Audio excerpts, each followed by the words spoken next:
Hello, everyone, and welcome back to the one, the only Homestuck for Dummies, the greatest series ever made.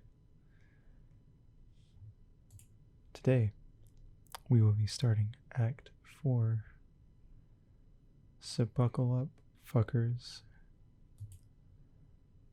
So,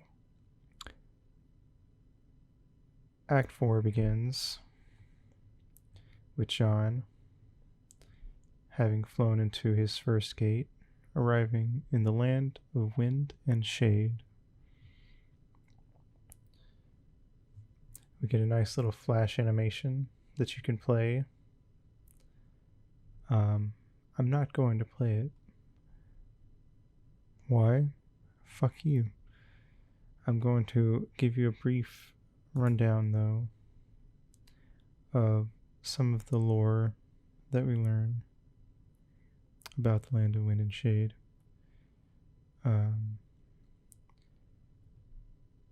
Mainly, there are rivers of oil that cover the land. These rivers of oil have clogged up the land and making things such as the strange postal delivery service that they have, which is basically random Mario-esque pipes laid all around. Put something in and go somewhere else, I believe. It's not that important. Anyway, there's also these little fucking salamanders everywhere, which are John's consorts. There's also a bunch of imps everywhere John has to go around and kill because they're fucking with the salamanders, and that's not cool.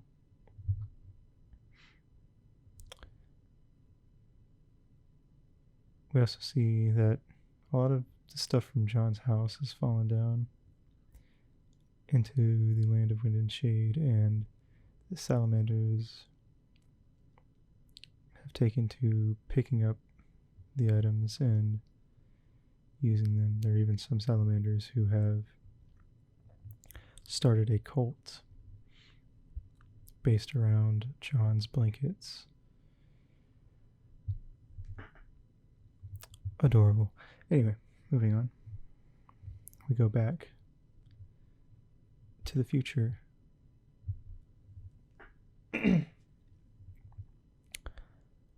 Where we see the head of the frog statue get cut off by a laser, which is being shot out by one of the worms protruding from PM's pod.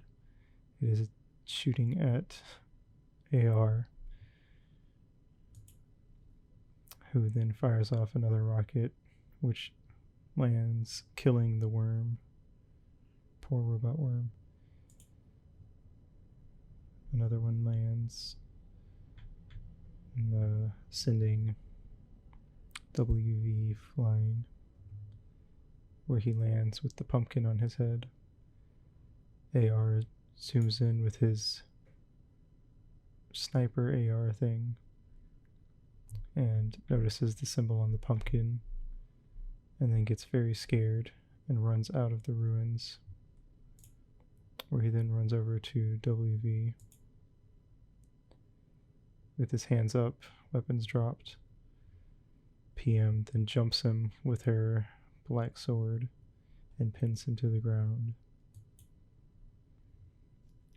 Back in the present, we see Jade inside of the frog ruins. The lotus capsule has blossomed, revealing Dave's spur beta,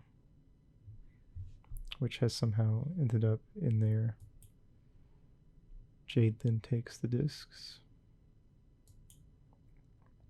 and starts messing around with her fetch modi. She swaps to the Jenga modus, which is just as silly as the rest of her modi. And as she goes to try to use it to get a feel for it, she passes out and all of her stuff goes flying everywhere. Hooray for narcolepsy. But it's okay, she basically wakes up again right away. So she switches to the Pictionary modus, and then so basically how this one works is that she has to draw the item for it to get put into or taken out of her modus.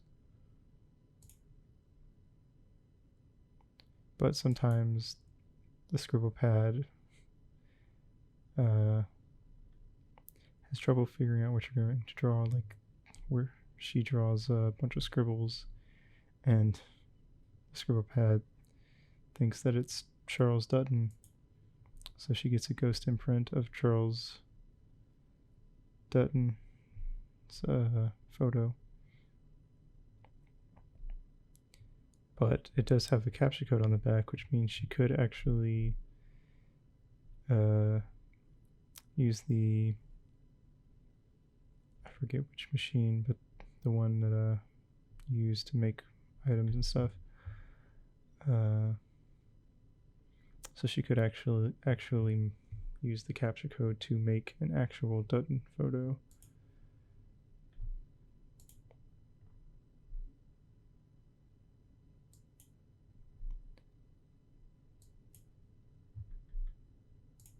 She then attempts to captcha log some of her other items, but has a hard time doing so. So she's about ready to give up when Beck appears and teleports her back to her room. She then installs the beta on her lunchtop and sees that she has multiple messages from different trolls, but she decides to ignore them. John pesters Rose a bit to ask if she can see him, but she doesn't respond. He then begins talking to Jade, who tells him that she has installed the beta and is going to start playing as Dave's server player, and that John needs to go get his server disk so that he can be her server player. She tells him that he needs to go find where his dad's car fell and get the game out of the car along with the package that has the present from Jade in it. John then questions Jade on why she knows so much, and she tries to write it off, but he is persistent. And she tells him that she knows lots of things, but it's no more information than what John has access to. He just doesn't know it yet. And she can't really be too open about it because it's stuff that hasn't happened yet, but was supposed to happen. So it's kind of confusing, but whatever. And then John gets a message from one of the trolls. And then we switch over to Dave. We'll come back to John later. Dave messages Rose to try to ask where she is and what exactly he's supposed to be doing, but she doesn't respond. So he says that he will check out her game facts guide. And then he starts ribbing her on her unnecessary use of large words in the game's facts guide, and then gives up on reading it because it's too dense. He then starts talking to Jade, and they have a cute little back and forth about where Dave is like, yeah, you should have seen it. I'm so fucking cool. The way I was like throwing shit around. There was a flaming tornado and flying wizards. It's crazy. He also makes a few references to Sweet Bro and Hello Jeff. Like, I am the star and the big man comes. Anyway, they move on past that. And Jade tells Dave that she has installed the game and is connecting to him as his server player so that she can help him get in to the medium. But Dave gets a little worried that it's going to be hard to do his stuff and help Rose, but Jade tells him that it's not really a big rush at the moment.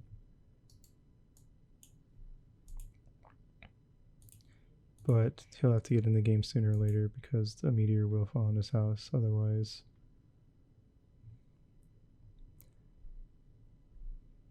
And then Dave makes a few comments about like how people always compare meteorites and meteors to the size of states.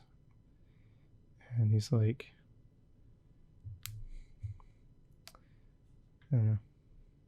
Just kind of talking about how it doesn't really make a lot of sense. Like, if it's that big, it's probably going to fuck a lot of shit up no matter if it's the size of Rhode Island or Texas. Anyway, back to John, who gets who starts talking to Carcat.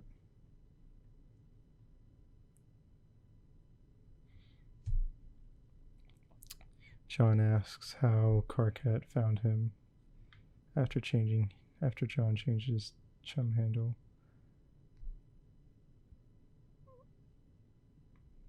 But Carcat claims that it never worked in the first place. They just coincidentally happened to not talk to him until this point.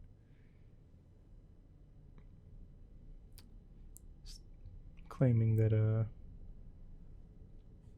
it was just an uninteresting part of the time frame, and that Carcat and the other trolls have the entire continuum of John or the kid's existence to choose from when contacting them.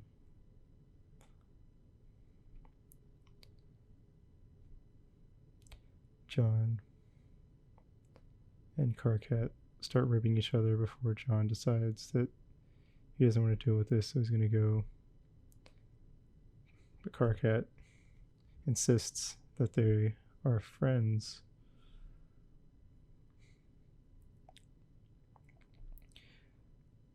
John doesn't believe it.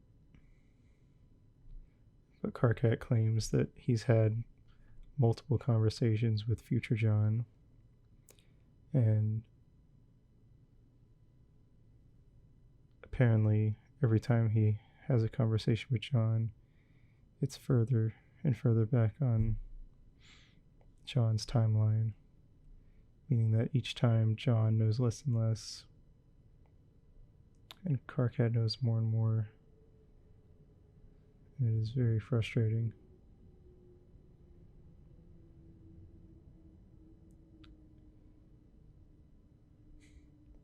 John starts asking questions.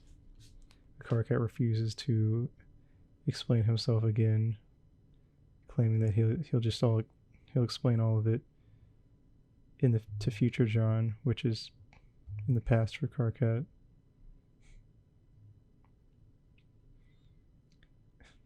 And says that over time, though it began as a vicious assault of trolling the kids, the trolls and the kids slowly began to become infected with the human emotion called friendship. John starts asking more questions, but Carcat gets mad again, as he always does. Says that he's ending the conversation because he's not going to repeat himself any. But before he leaves, he tells John to talk to Jade and tell her to contact the trolls. She won't respond to their messages in this time frame, and it's very important.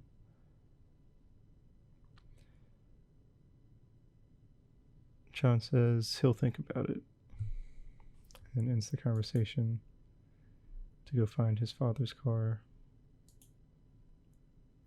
Back to WV and the gang. WV, AR, and PM, as well as Serenity, are all sitting around drinking tab and eating beans. Back at Dave's place, Jade begins deploying the alchemitter and Cruxtruder and all that jazz.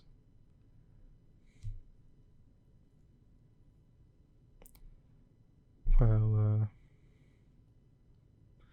we go back to Dave's conversation with Rose, where she finally responds, although all she says is "hold, please."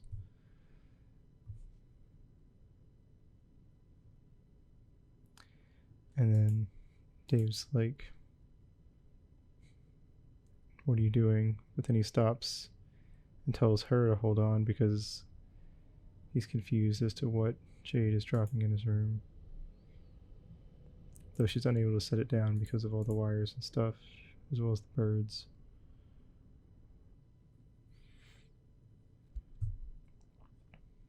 She asks why Dave has so many birds in his room, and he says it's just sort of a thing he does. She also asks about the puppets, but he says no, that's totally ironic and super cool. But the bird thing is like sincere. She also tells blah blah blah. He then tells her to put the Cruxtruder in a better place because putting it in his bedroom is stupid. So she moves his bed to the roof to make room.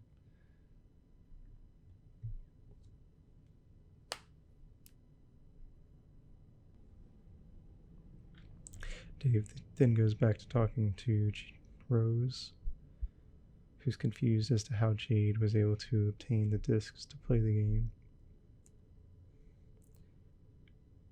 Rose then starts ribbing Dave about the fact that Jade was able to connect with him in a timely fashion without waiting until he was on the brink of annihilation.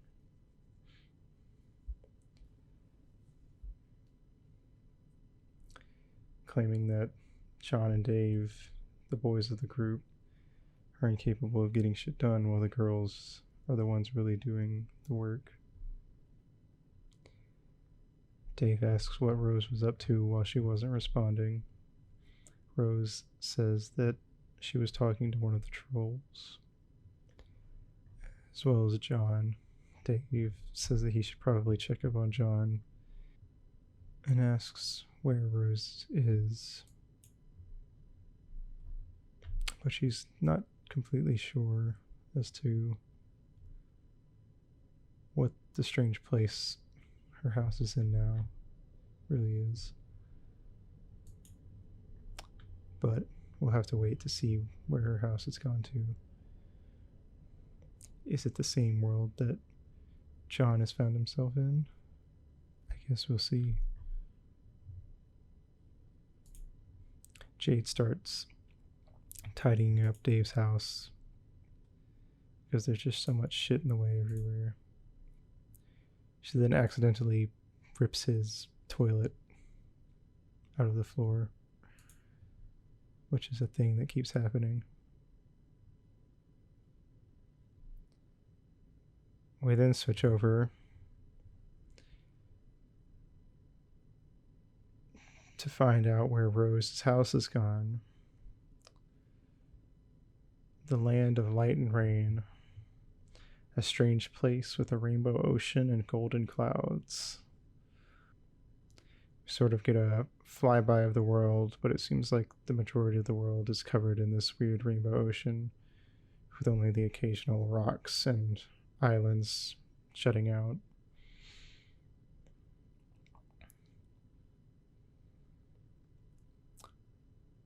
Rose currently standing under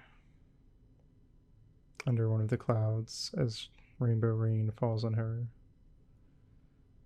Looks at her surroundings as she stands on one of these islands where her house has found itself.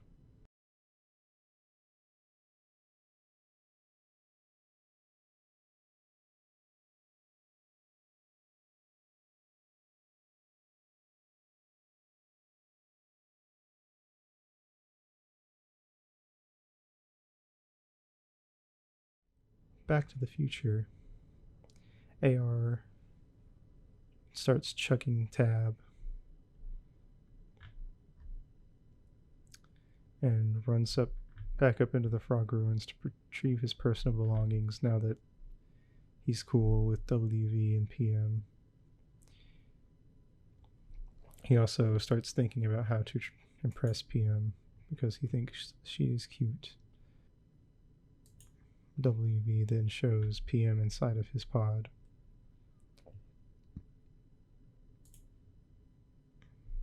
As well as showing him the screen, which shows John walking around the land of wind and shade. She walks over and notices the chalk drawings of the 4 planets on the wall.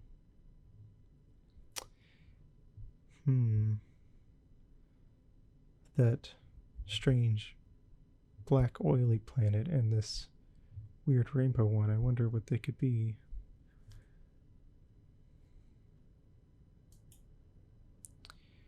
Anyway, WV gives her the chalk.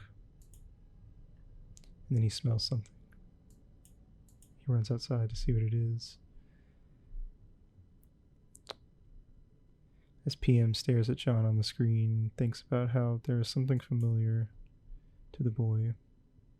She begins typing to John. As he runs around.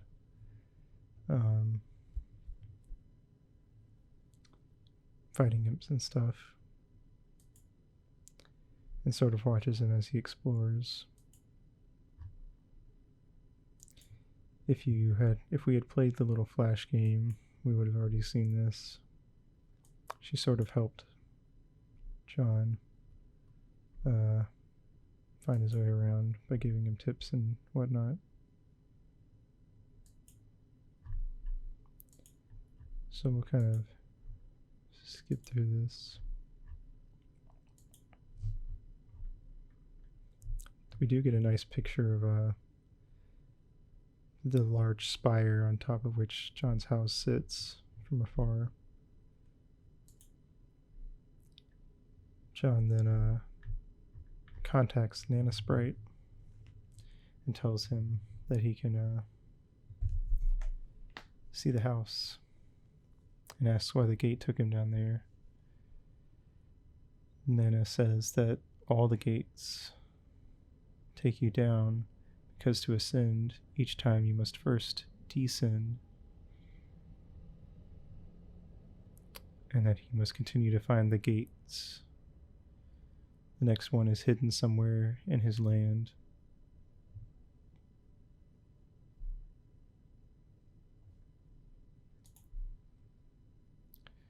Rose then begins to hear a voice in her head, the same way John has before so many times. This one has a very over-the-top fancy font.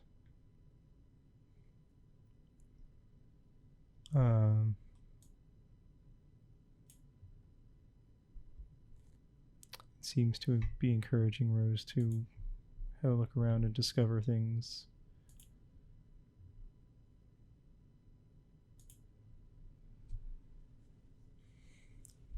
Back at Dave's pad, Jade is moving stuff around when she has a sudden fit of narcolepsy and drops Dave's toilet, crashing down through the ceiling into his room, which knocks open the lid of the crook extruder.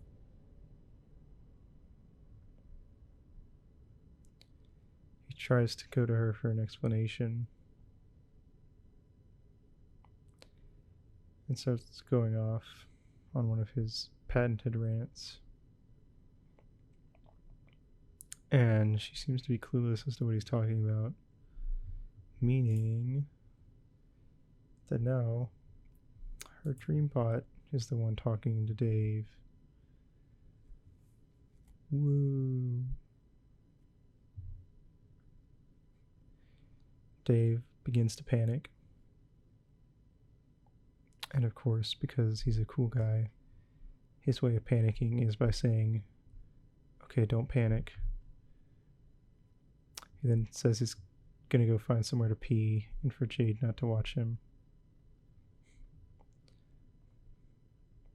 Makes a joke about her always dreaming about him. And that some shit needs to be left to the imagination.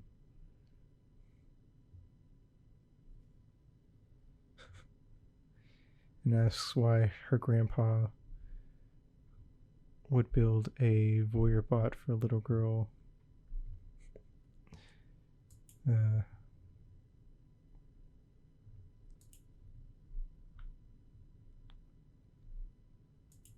Dave considers peeing into his empty apple juice container and sending it to John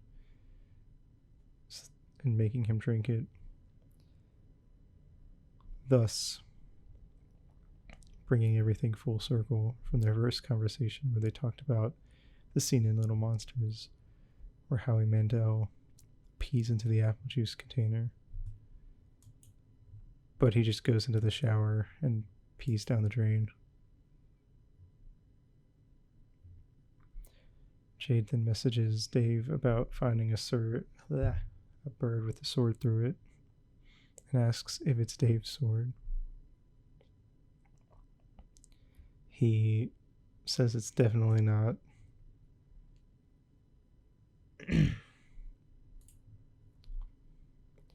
Jade says she's going to help the bird. What does that mean? Well, obviously it means she's going to pick it up and throw it into the Colonel Sprite. And thus, the first prototype is a bird with a sword through it.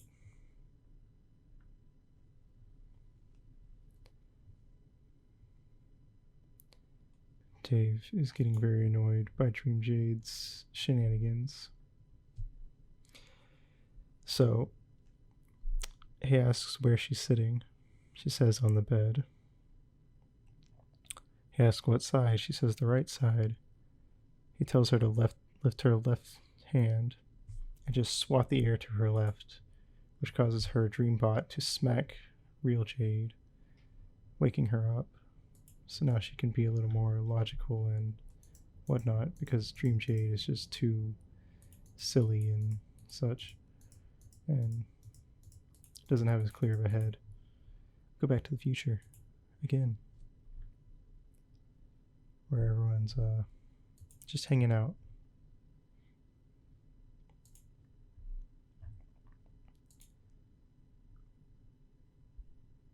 AR attempts to woo PM by handing her one of the charred squiddle buddies he found. And we go back in time. We see AR in the past, who has stumbled upon John's dad's car, an illegally parked vehicle. This very much upsets him, so he sets up caution tape around the area and drops a parking citation in the windshield wipers. He also confiscates John's server disk and package from Jade. calling them unauthorized parcels. We then see PM in the past, who's going around doing her normal mail things when she sees AR holding the package. She has a note telling her to deliver a green box to John, and she sees AR holding a green box.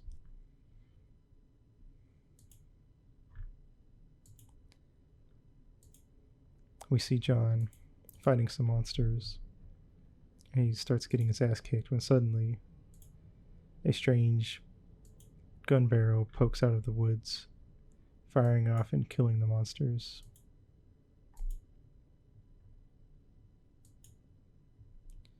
We see a strange figure carrying a Colonel Sassacre's wander off into the distance.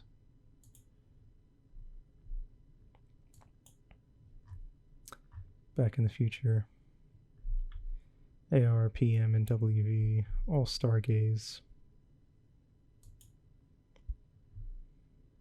As PM finally remembers that she needs to deliver a message to John right away.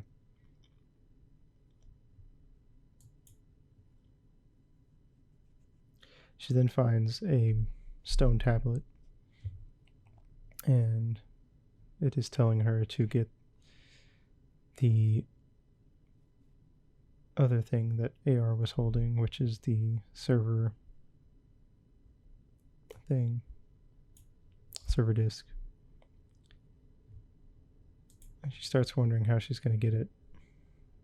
She walks up to AR, who is so enamored by PM that he begins to doff his hat furiously to the point that it begins to smoke.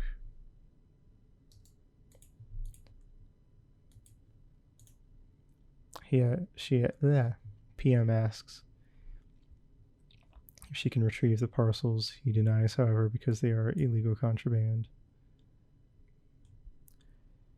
She shows him the mini tablet, and he willingly hands over the envelope with the server disk, but she's unable to get the green box, so she begins following him. John attempts to use his Barbasol to put out the flames in the Salamander village, but it only agitates the flames further, when suddenly a big gust of wind comes out of nowhere and blows out all the flames. How convenient.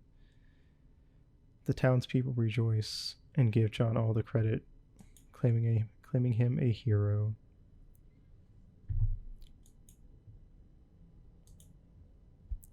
We go back to Rose,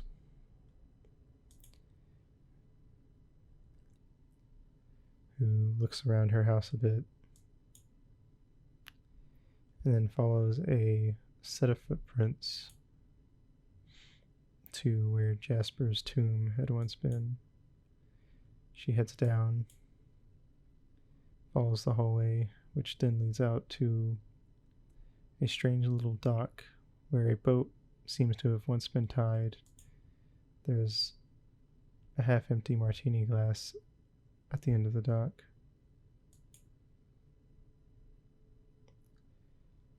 Rose's mom has likely been through here very recently.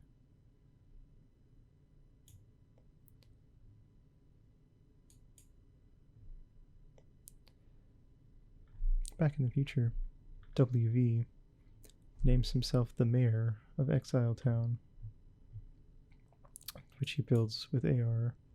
AR sets up a militia of bullets and such. As WV looks up to fondly regard the desert night, an egg-shaped pod appears in the sky and falls down beside them.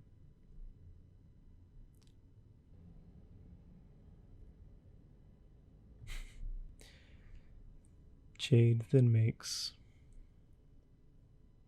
an egg for Dave,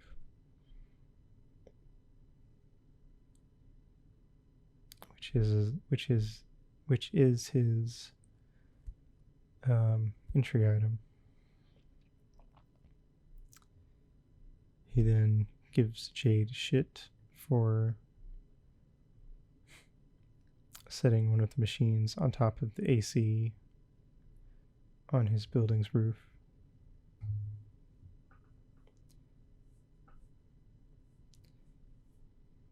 Dave asks what he's supposed to do with the egg. He's supposed to hatch it or break it or what, but no one really knows. Suddenly, Dave's sprite swings by and grabs the egg and takes it to the top of the antenna thing, where the sprite also appears to be hoarding a bunch of other junk. A nest made of shitty swords and soft puppet ass, as Dave puts it.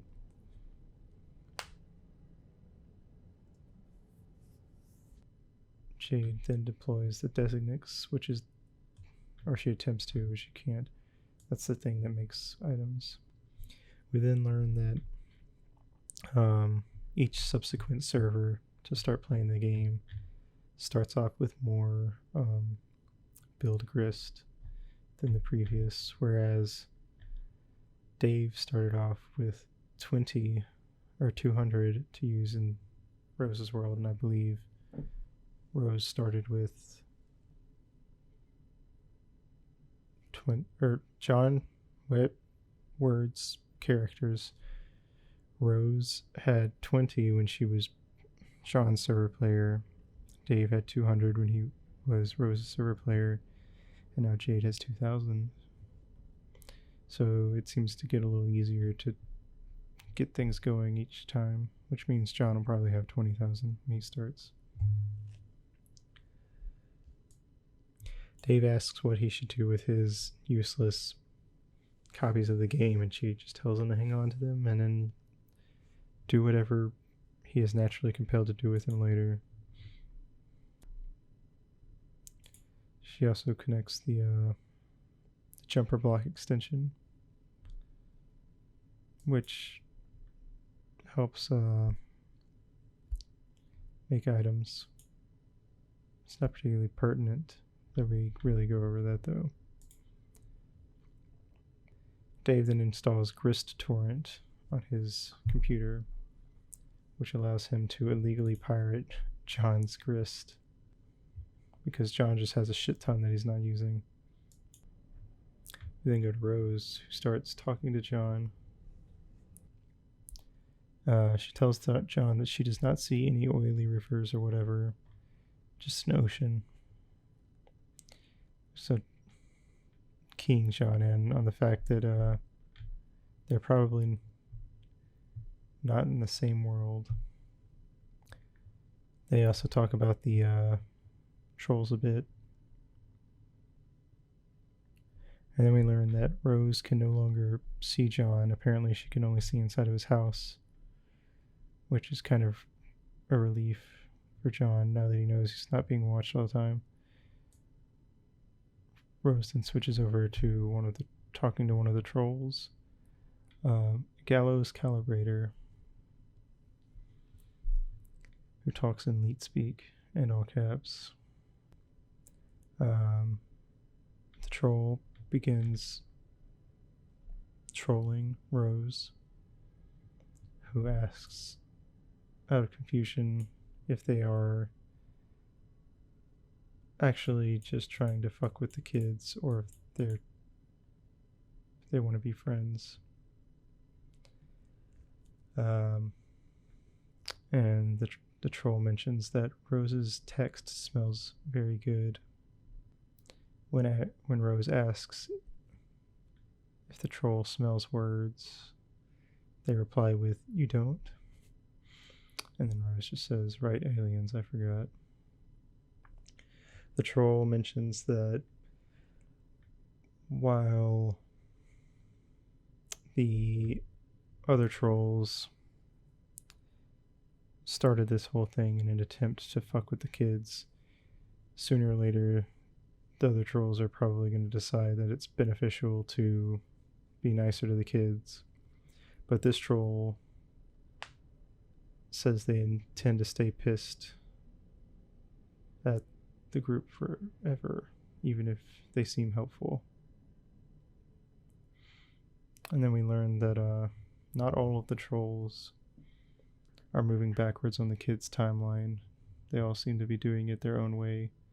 Carcat is just a silly little bitch who somehow managed to get himself stuck going backwards on John's timeline. We also learned that there are 12 trolls. And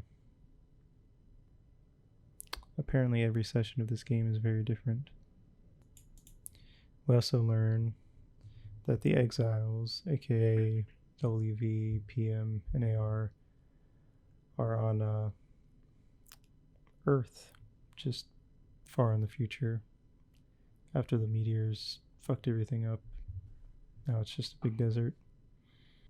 Rose asks why the exiles are on Earth, and does it mean that the kids will eventually get back there too to resurrect it somehow? But apparently the exiles are the one that will do the resurrecting of Earth.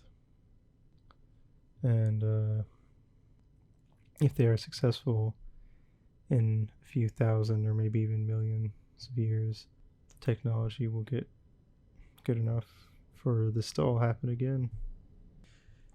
We then go back to the past, where John has just shipped Jade's birthday present. And we learn that Dave, Rose, and Jade all have birthdays right next to each other.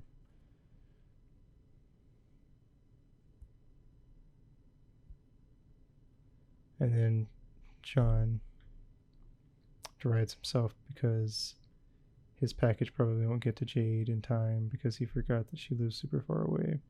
But she tells him it's okay. Jade then starts getting messages from Carcat, who immediately opens up by asking her not to block him, saying that he has a message to deliver and that he will go. His message is that at some point, Jade's robot will explode, and when it does, she needs to contact Carcat. Jade doesn't really believe him, but he doesn't care. He says that he did what he was supposed to do, and he leaves.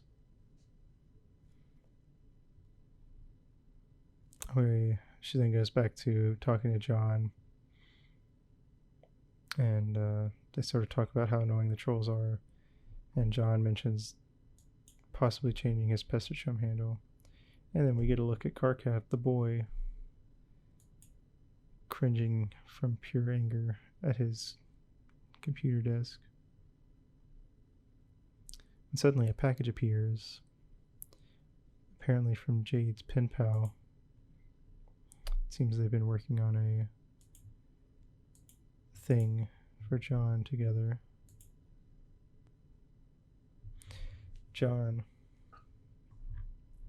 then gets a message from Callow's calibrator, aka Terezi, because there's not really any point for me to hide their names or whatever, who just starts laughing at him over and over. John says that she's not too bad if all she does is laugh, and she just keeps laughing, and then John starts laughing back, and then she asks why he would laugh at a blind girl, and tells him that she is disgusted by him, that he is a disgrace, and if they ever meet, she's going to cut his throat and listen to him bleed while she smells him die. And then she leaves. And that's when John decides to change his pestachum handle, and we get a little look at Terezi, the girl. So PM follows after AR, arriving on Durst with a parking citation, the one from the car, so that she can pass by undetected. She passes by a strange carapacian, that's the word, with cat ears for some reason and a diamond on his shirt. And just starts wandering around, not knowing where to go and too nervous to ask anybody. She finds herself in a place that has a red carpet. She sees the Black Queen on her throne, who glares at her. PM holds up the parking citation, and the Black Queen directs PM to the office of the Archagent. Alright. Back in the present. The voice in Rose's head says that it must leave, and it is the last time that Rose will hear from the voice.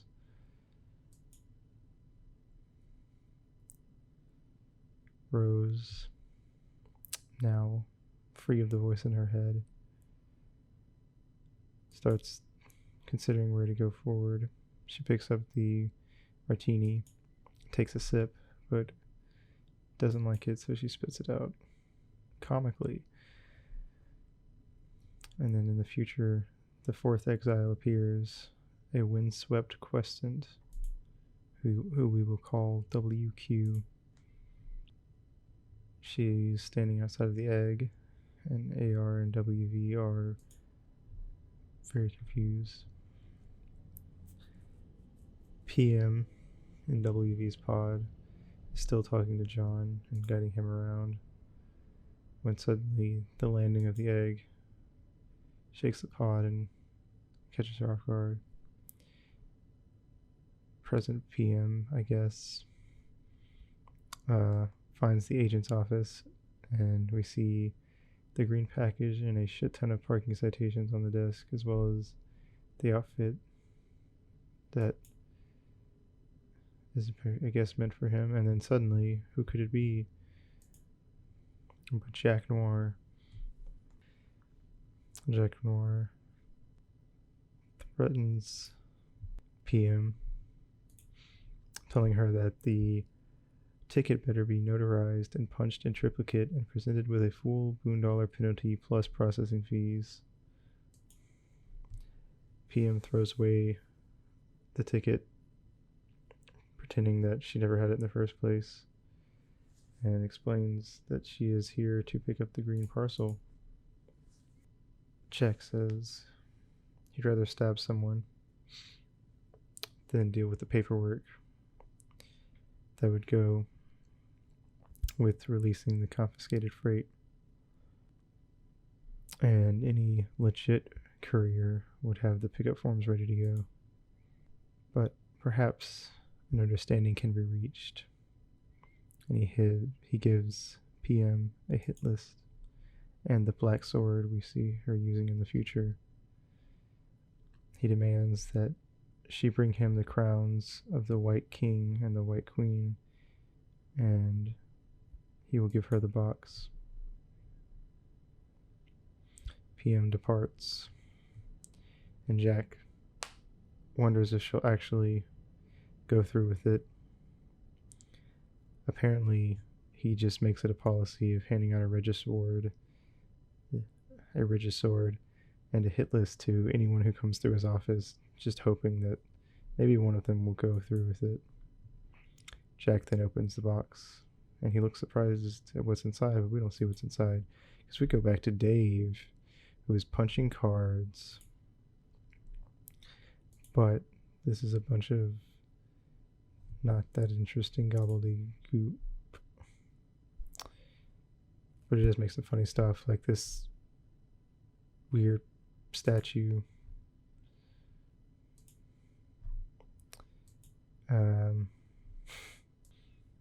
And Jade starts using her what the hell is that game called? Pictionary, that's it. I'm hip with the kids, even though that game is like, what, 40, 50 years old. And because when she draws something that she doesn't have, it creates a ghost imprint that still has the QR code on the back. She can just cheat and tell Dave the QR codes for items that he needs, as long as she knows what to draw. And they start fucking around with the designates and everything. Lots of fun stuff. Jade attempts to draw an IntelliBeam laser station, but the Slidex doesn't know what it is, and it just makes some giant mech thing. Dave applies an enlarger upgrade, which allows him to make things bigger and smaller, increasing or lowering the cost to create it. We go back to John, who's getting a message from Terezi, who he then begins to talk to. She opens up the conversation with John. It's me again. He almost doesn't recognize her, but then he does. Could have worded that better. She berates John as she does and offers to help John out to make it up to him. And she claims that he's going to agree to this anyway because he's a nice guy and a total weenie pushover.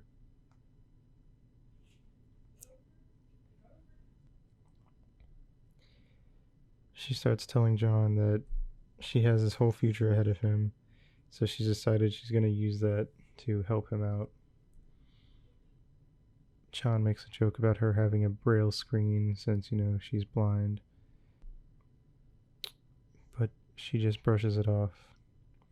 Then John starts poking holes into why she would want to help, because if she can see his entire future, why doesn't she just scroll to a more interesting part of it instead of helping him get past the boring parts? And she admits that she just wants to mess with him, or more so the timeline to be specific.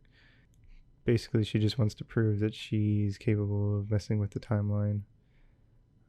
So she's going to help John go to the gate that he's looking for by giving him a map of the world. But it's a really shitty map because she's blind and can't draw, or John can't read it. It says it's the worst crap he's ever seen, and asks why there's so many weird colors. She says she picked out the colors that smelled nice. She says since the map isn't helping, she'll just guide him there herself. And he runs off.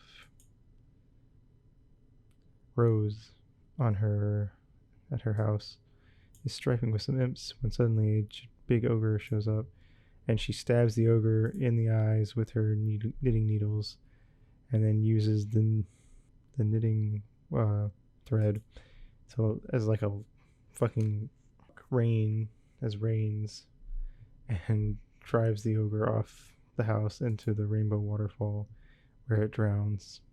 It's pretty fucked up, Rose. Jesus Christ. Gigas. Dave and Rose then have a conversation where Dave starts talking about how he's building stuff on the house to go up to the first gate. It makes fun of the way her house looks. He asks why she doesn't just finish the troll off, or the ogre. And she says that if she did that, the spoils would sink.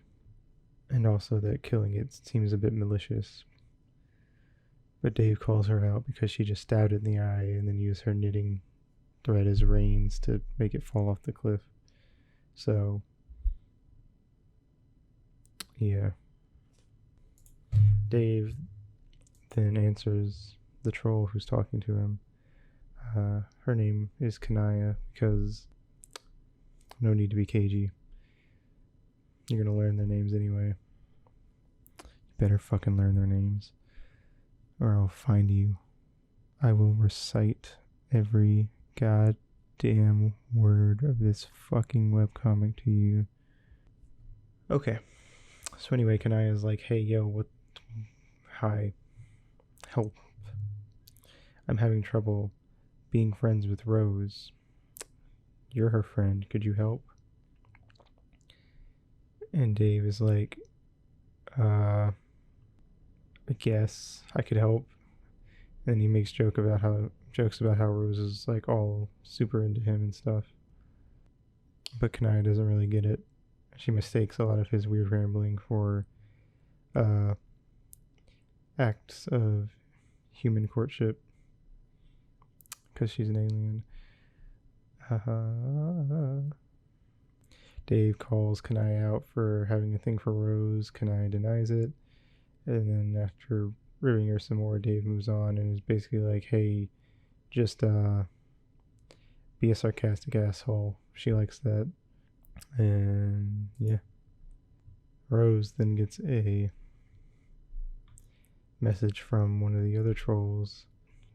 Much the opposite of Kanaya, he capitalizes every letter of every word but the first and uses a lot of commas, whereas Kanaya doesn't use any punctuation. And this is Adios Toreador, or as you will come to know him, Tavros. In a similar manner, Tavros is asking Rose how he could really fuck with Dave and get up under his skin. But of course, Rose replies with these really long, wordy responses that have a bunch of words she probably learned from reading a thesaurus. And Tavros sort of has a hard time keeping up. Rose tells Tavros to do poetry because that's what she usually does to Dave to get under his skin. Rose offers to help, but Tavros says that he can handle himself. And then he blocks her, but then he unblocks her and says that he didn't actually mean to do that. And then Rose replies with an in Tavros's typing quirk, making fun of him, I guess. Then Rose gets a message from Kanaya. Look, just so you know, like I think I mentioned this before, the further we get into this, the more it just turns into pester logs and dialogue. So I'm just going to be describing like what happens in conversations. So yeah, get used to that. There'll be certain parts where I just describe conversations to you for like 30 minutes straight. So yeah. Anyway.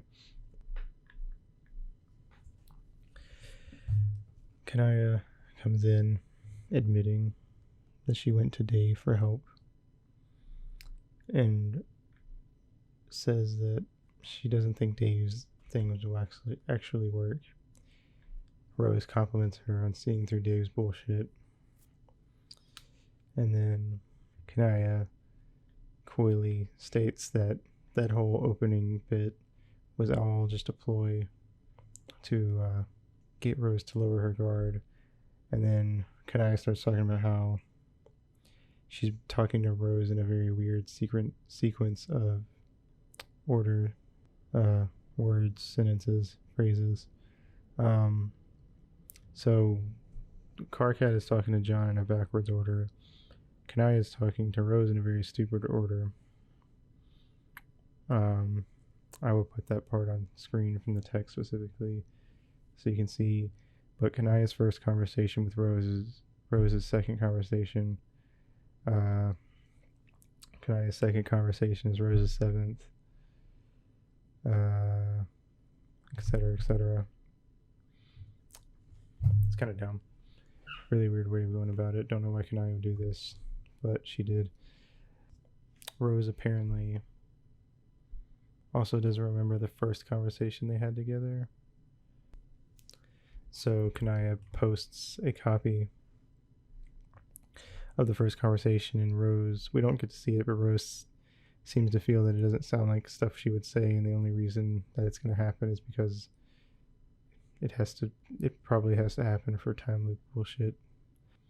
And Kanaya is also confused because apparently the way Rose was talking in that first conversation was very different from how Rose talks in every other conversation. They then sort of have like a back and forth, ribbing each other. And And then they sort of agree to be friends, but not really. But basically. And then Rose goes off to talk to her dead cat. And when we see Kanaya at her computer smiling,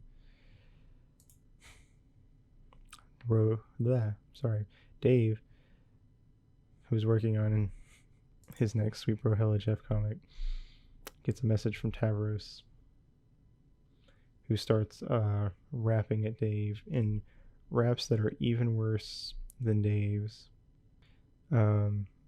Partially because they have a lot of weird things weird turns of phrases that Tavros uses because he's an alien, I guess.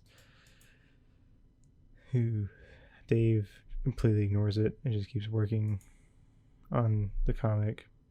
But Tavros is very convinced that it was totally some sick burns and that Dave is super pissed about it, even though I don't think Dave could care less. Anyway, John shoots out of a pipe and his rabbit goes flowing down a river of oil, but then at the last second, as it goes over a waterfall, John grabs it with his ghost arm thingy.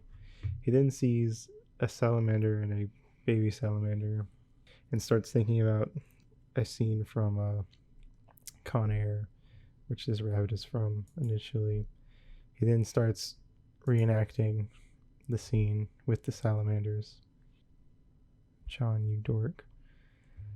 Anyway, John goes over and starts talking to Carcat, who is absolutely enraged by what he is seeing.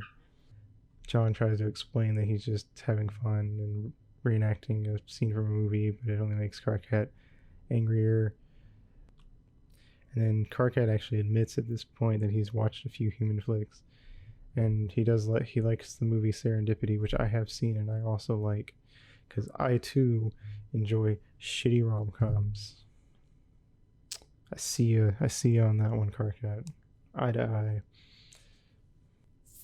And then John asks about alien movies, and then we get the name of one alien movie, and I will read it to you now.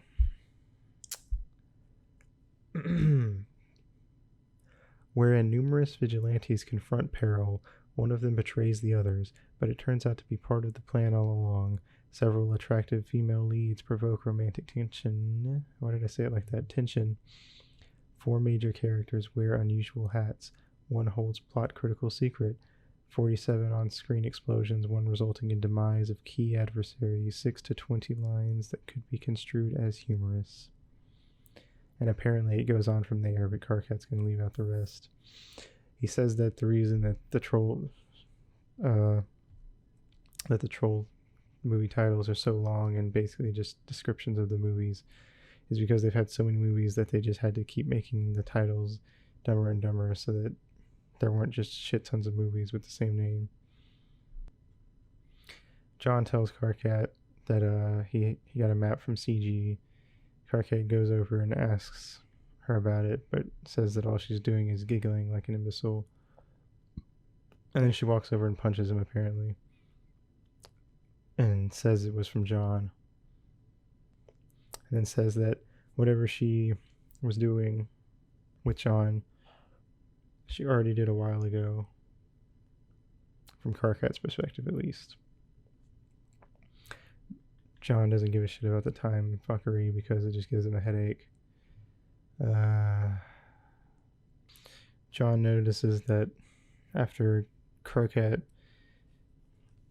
tells John to relay a message to Terezi, which is basically just a long-winded way of saying go fuck yourself.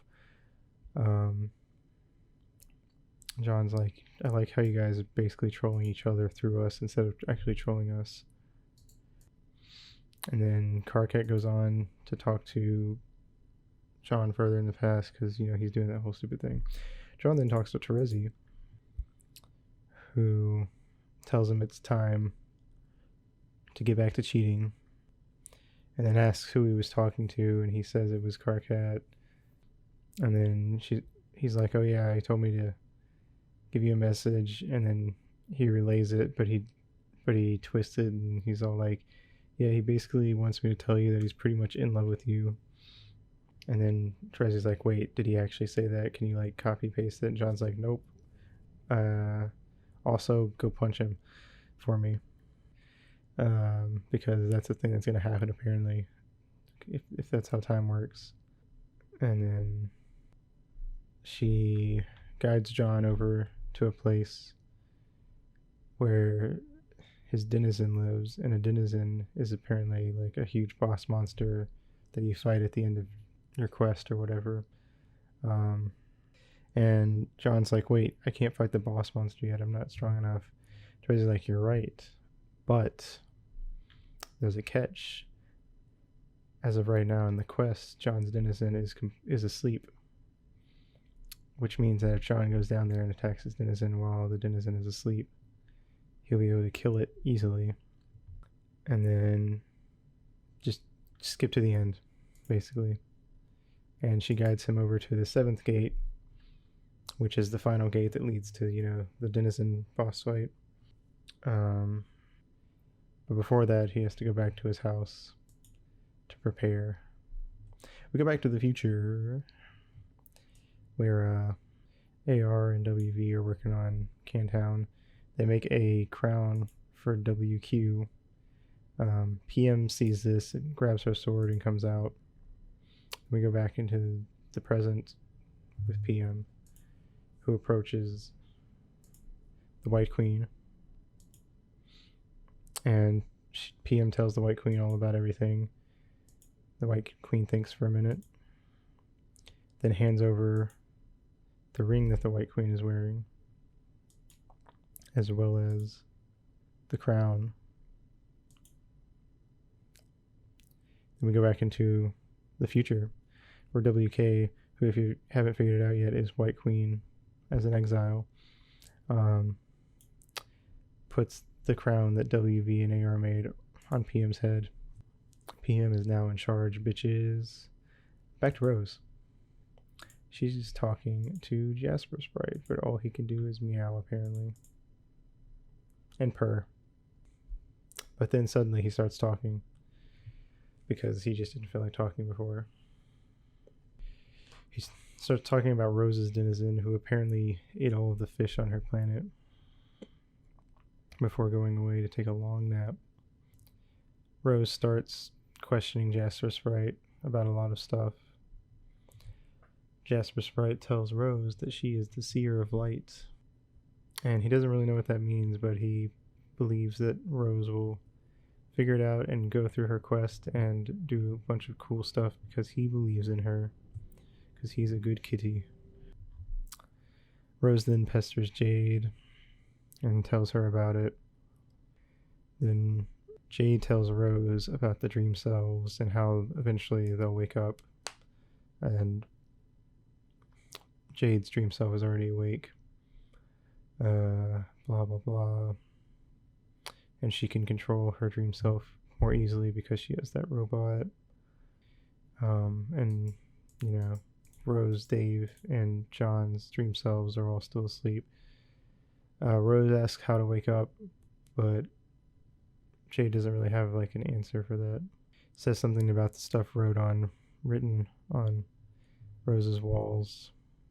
Rose doesn't know what she's talking about, but then remembers how John's walls were all fucked up, but he wasn't aware of it. Apparently Dave was supposed to tell Rose, but he didn't.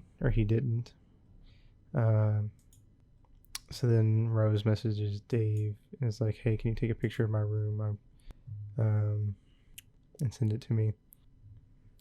Rose then asks Jade to try bugging Dave because he's not responding, but Jade doesn't want to because last time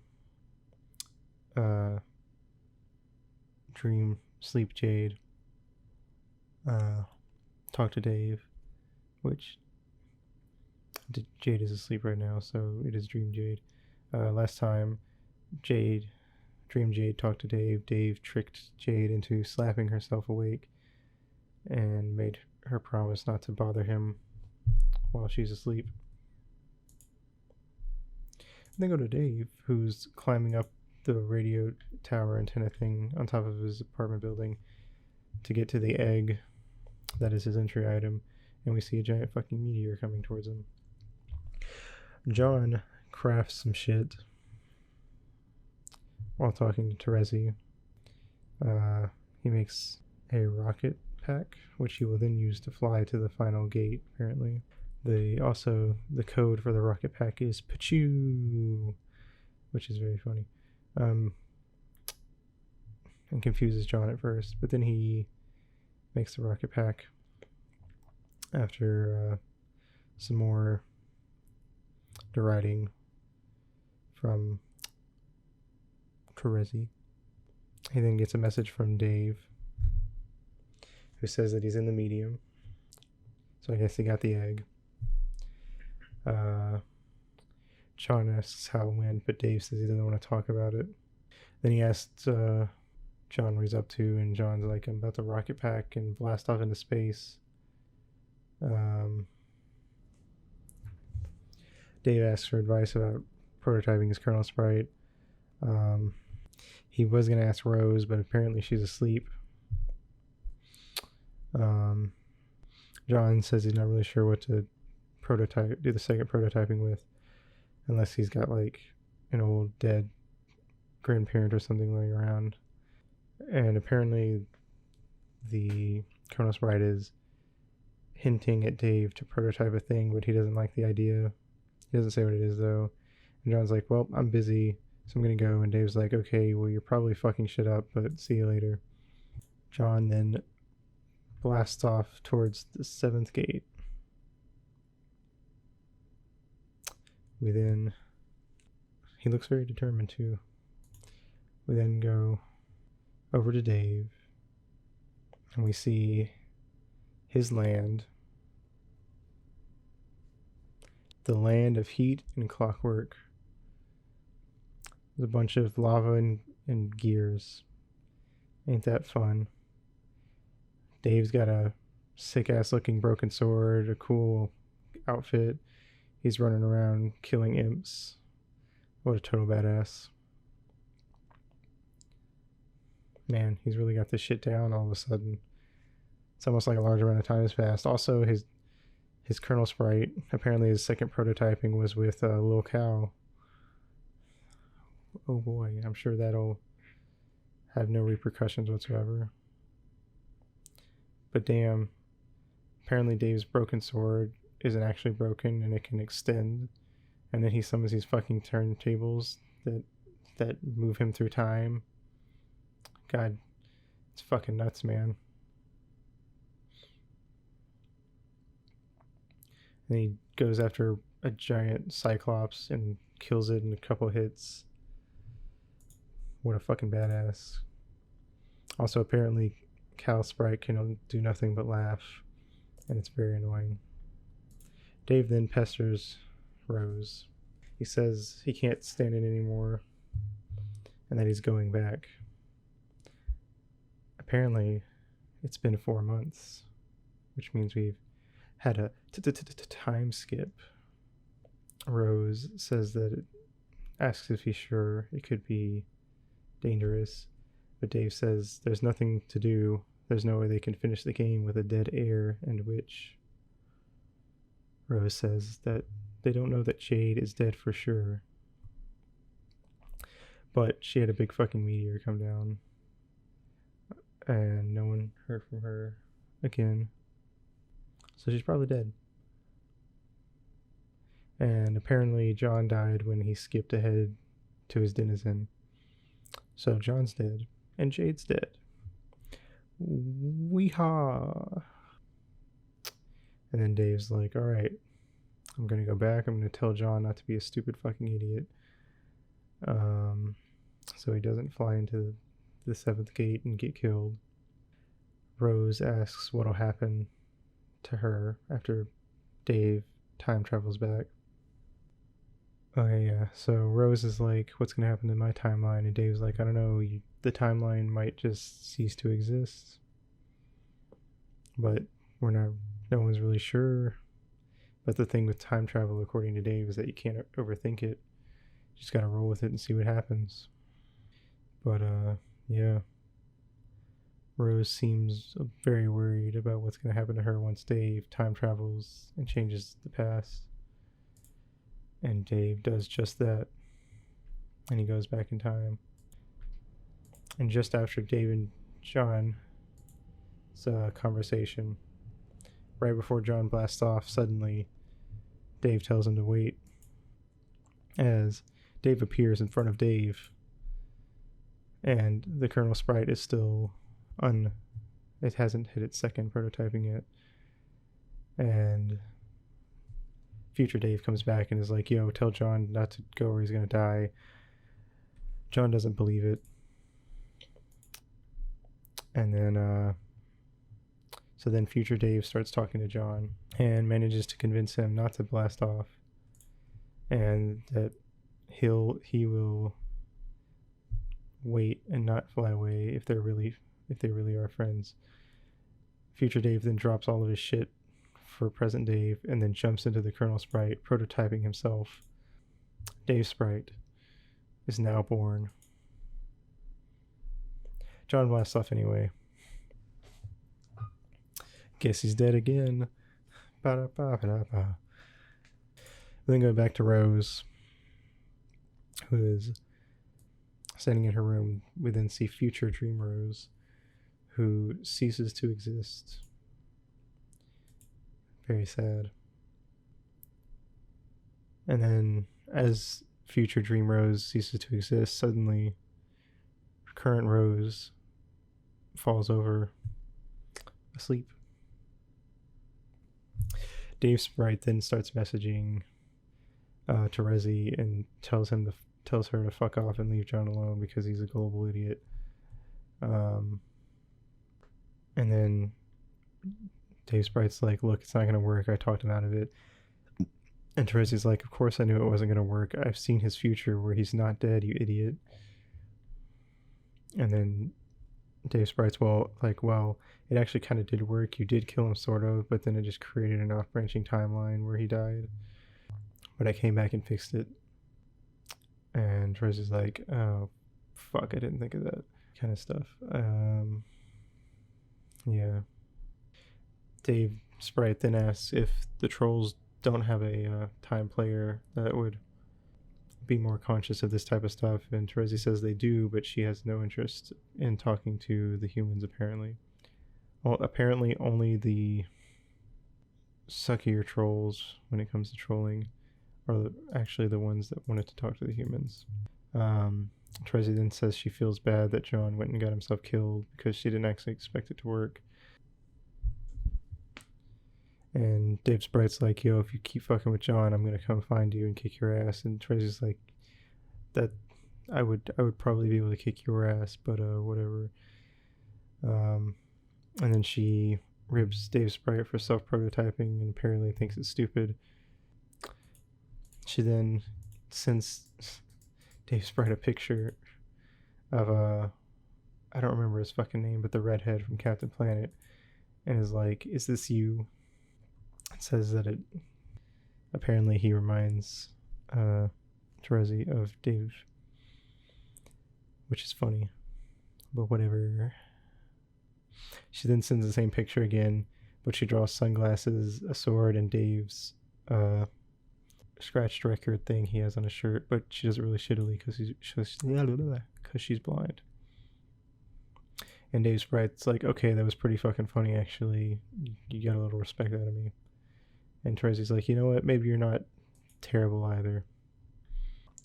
Dave Sprite and Dave start talking, and Dave Sprite's like, yo, all that shit I gave you should make the first part of the game really easy because it's all really good weapons. And it kind of explains some basics about the game. And says that he's normally supposed to be super cagey and stuff, but he doesn't feel like doing that. So he's just going to answer anything outright. And Dave's like, all right, here's my question. Why are we so fucking awesome? And Dave Sprite's like, that's the best fucking question anybody ever asked. Anyway, they sort of like throw a couple inside jokes back and forth between each other. And then we go back into the past with John. And we see when he got the stuffed bunny from Dave way back. And apparently it's like a sort of ironic but also sort of wholesome thing. And then we realize that John is remembering this as he's flying up towards the 7th gate.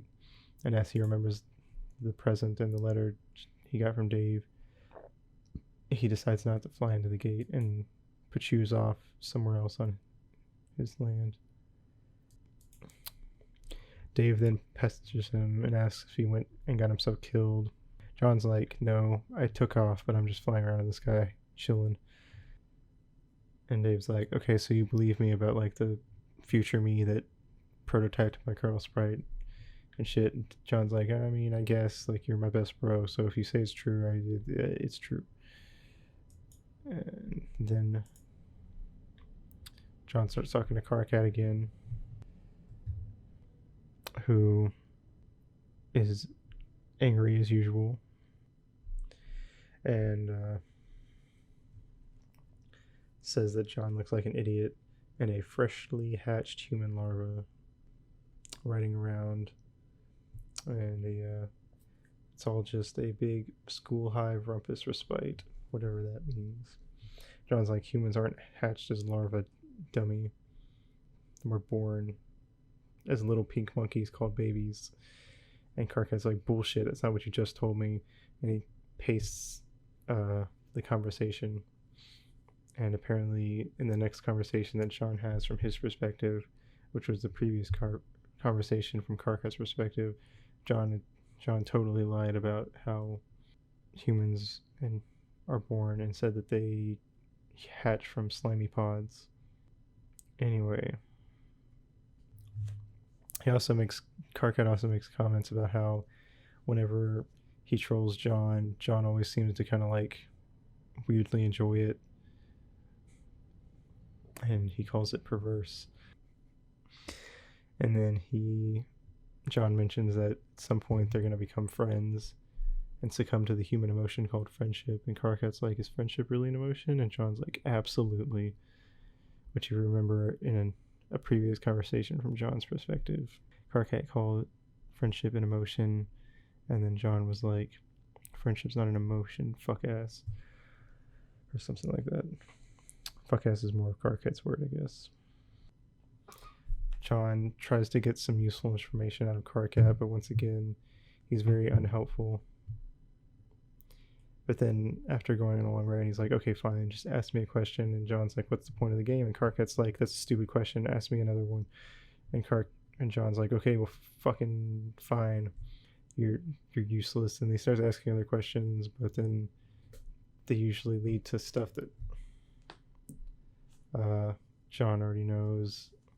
Then we learn that Carcat is apparently in the Veil, which is a huge belt of meteors, kind of like, the thing we have in our solar system, that it orbits around Skya, beyond the orbit of the planets, dividing the medium from the furthest ring. And apparently the furthest ring is where Durs orbits, which is the purple planet where the black Carapacians live, which is not a racist thing, I swear.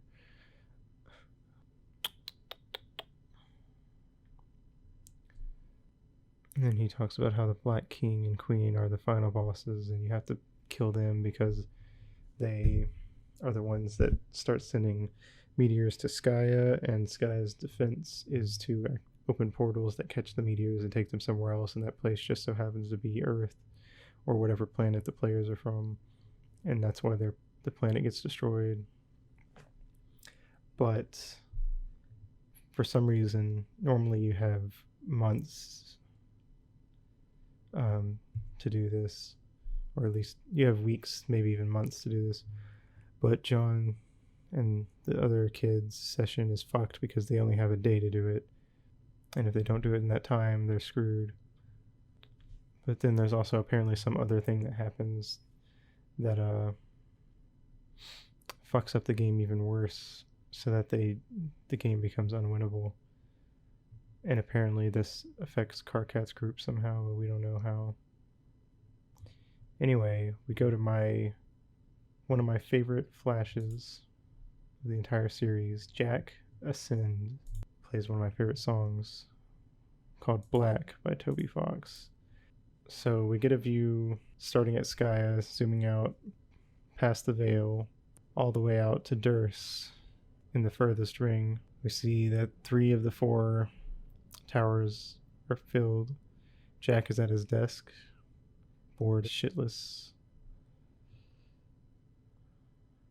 And he's decided that he's sick of all this bullshit and he's finally going to do something about it. But what's he going to do, you might ask? Well, we'll see after I sneeze. If I sneeze. The Black Queen comes down to see Jack,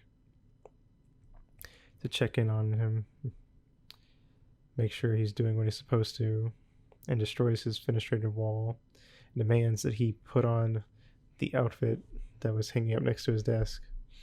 He refuses, but she forces it on him.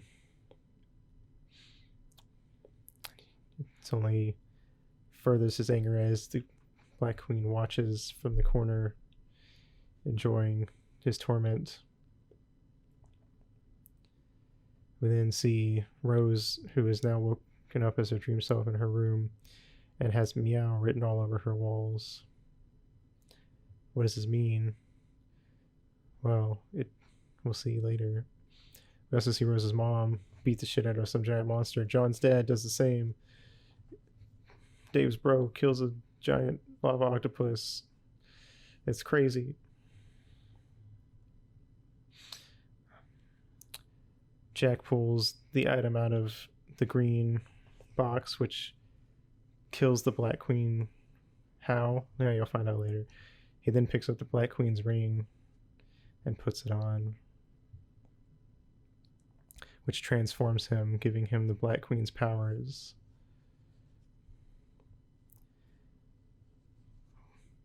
That's probably not a good sign.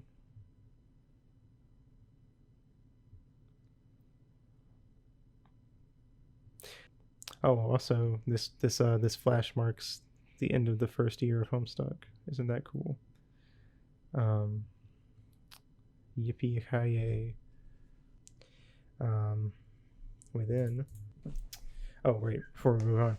So the meow, the different letters of meow kind of correspond to GCAT, which are the different letters assigned to different sequences in DNA, which that'll get fully explained later. But just remember that the DNA code is an important plot thing. So anyway, we go to quote unquote the fourth wall, where we see Andrew Hussey himself, or a drawing of him. And this is Hussey's self-insert, which recaps the first year of Homestuck for us. We then see a fucking real life little cow that Hussey apparently has. Then Hussey goes on some tirade about how he's basically a god and he controls everything that's happening here, and we're all just fucking stupid puppets in his game, blah blah blah. Then he sits back down and starts drawing again, and thus we return to John, who talks to Terezi, who then sends him an actually legible map with the second gate labeled, as a way of making it up to John for accidentally killing him. And then we get one of the running gags in Homestuck, which is Jigus, which is just a misspelling of Jesus, but it just kind of becomes a running thing. And then John's like, wait, how do you know about Earth Jesus? Do you guys have a troll Jesus? And Terezi's like, we have the best troll Jigus, you don't even know. But then she says it's a joke because she's not sure what a Jigus is. But is it a joke? And then John's like, okay, fine, I'll fucking follow your stupid map. And then he proceeds to the second gate, which then flies him to Rose's house, of all places. He crashes into Rose's room and sees Rose asleep and starts talking to Dave and Dave's sprite. And then John at first is like, yo, what the fuck, she tricked me. But then Dave's sprite's like, no, actually, this is what's supposed to happen. The second gate's supposed to take you to Rose's place. And then John's like, how do you know all this? And Dave's like, I'm from the fucking future, asshole. And then John talks to Dave and he's like, hey, I think I pissed off your future version. And Dave's like, don't worry about it. He probably doesn't care. So yeah, John tries to wake up Rose. It doesn't work. And Dave's like, hey, so like, you see those journals over there that she always kept secret? Like, why don't you look in them? And John's like, no. And he's like, okay, fine. Just pick them up. You know, just pick them up to tidy up the room. And maybe just, you know, capture log them. And then John capture logs them. And Dave's like, hey, you mind you look at the back of the capture log card, you know? And John's like, why? And Dave's like, you know, just I'm just curious if it would have a code, you know, just curious. So John flips it over. Dave can see the code on the back of the capture log card from his screen because he can see Rose's room. And then he copies the code so that he can read Rose's journals. What a snoopy little bitch. Dream Rose flies over to Dream Dave's place, where we see Dave awake, ? At his computer, and there's a dream little cow who's hopping around all over the place. Dream Rose hits Dream Dave in the head, which causes real Dave to fall asleep. And Dream Dave's like, yo, what the fuck? John, messing around Rose's room some more, gets a message from Dave, which is a bunch of clusterfuck of letters because Dave fell asleep on the keyboard and then hit send apparently. He finds a book called This Ocean Charles by Charles Barkley. The big man has the answers. Apparently a New York Times bestseller. Wow, who knew? Anyway, he capitalizes that and goes about his way. He then opens the present from Rose that she never got around to sending, which is a really fucked up bunny that's like half fixed with like her typical purple knitting stuff. And then a letter from Rose where she's like, hey, I did this for you, and I'm totally not being genuine or anything, but baka. Yeah. And then he fucking dunks the bunny into the box. And then he answers a troll on Rose's computer. And it turns out this is the first conversation between Rose, quote unquote, and Kanaya. Kanaya doesn't realize that it's not Rose though, and John uses this to his advantage and starts fucking with Kanaya. Which is why Kanaya was like, what the fuck? And then we find out Kanaya couldn't see Rose, even though normally the trolls are capable of seeing them, because she didn't know how to work the viewport that lets them see the kids. And then we see her at her desk, and Terezi in the background, as well as two other trolls. But we only see their horns. And she starts messaging one of her friends, Solix, who has a lisp and types annoyingly. So anytime there's an I, he puts two I's instead of one. Anytime there's an S, he puts a 2 instead of the S. It's probably the hardest troll quirk to read, but luckily you don't have to read it because you have me. Anyway, Solix is like, fuck off, I'm not going to help you. Then we get a glimpse of Solix's glasses, which are red and blue. Guy then pulls the F1 key out of her computer and throws it at Solix. Then Rose and Dave have a little jam, and Rose gets annoyed by Little Cow, so she tosses him out the window. We go back to the present, not Dream World, on Rose's place, and we see Maplehoof, Rose's pony, following after what we can assume to be the path that Rose's mom took.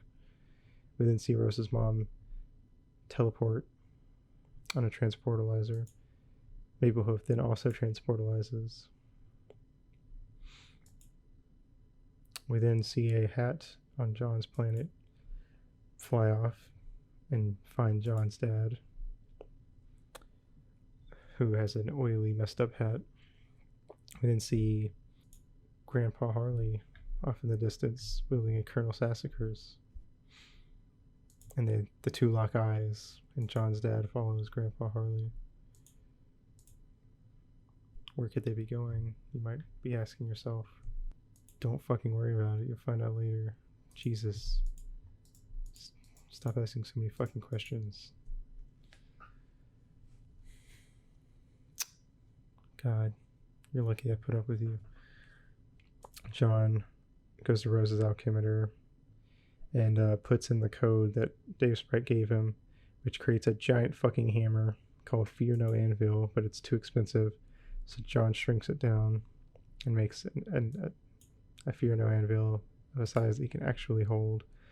And apparently it's the hammer that Dave's denizen uses, which is really cool, which means it's probably super fucking strong. I mean, it's probably weaker now that it's smaller, but still fucking cool. We then see Dream Dave and Dream Rose, and then suddenly Dream Rose disappears as real Rose wakes up. We then see Solix fixing Kanai's computer, but it's not really even fixing. He just turns the viewport on. Rose, now awake, goes to leave her room, but suddenly a bucket that was set up on the top of her door by John falls and hits her in the head. John then blasts off, taking the mutated cat with him before Rose can meet him. Rose comes out and sees John blasting off in the distance and is a little disappointed, but oh well. She has a salamander friend to keep her company now. We then see Lil Cow, who was thrown out of Dave's room, somehow miraculously land on a flying skateboard thingy that we saw Dave's bro fly off on way earlier, and it just gets carried off by it. AR in the present notices it and goes to follow it. We go back to John, who winds up on an island. We see Maplehoof's footprints. John goes inside and battles his way through and transportalizes himself to some strange place settled atop a meteor. There is a Colonel Sassacre's book on the ground, as well as Maplehoof, a dirtied hat, and Dream Little Cow. John begins to examine the laboratory further. We see weird chest-like things in tubes. John rides Maplehoof for a short time, and then we get this beautiful image here, and the first utterance, I believe, of the phrase, "Yes, fuck yes, hell fucking yes," which is one of my favorite running gags, just because I feel like it, I don't know, you can apply it anywhere. Anyway, John then finds like a green ectobiology suit, which he puts on, which for some reason just happens to have the weird little ghost thing that he has on a shirt, has the belt buckle. We then go back to the past, where AR has grabbed the board and is doing some sick, nasty stunts on it. These hops are fucking unreal, dude. PM is headed for the battlefield to meet with the White King. But then we see that she's being tailed by this adorable little fucker, the courtyard droll, who then pilfers the ring from PM. Good job, CD. Who is definitely not Club's Deuce, but in an alternate timeline. God damn, I love Club's Deuce.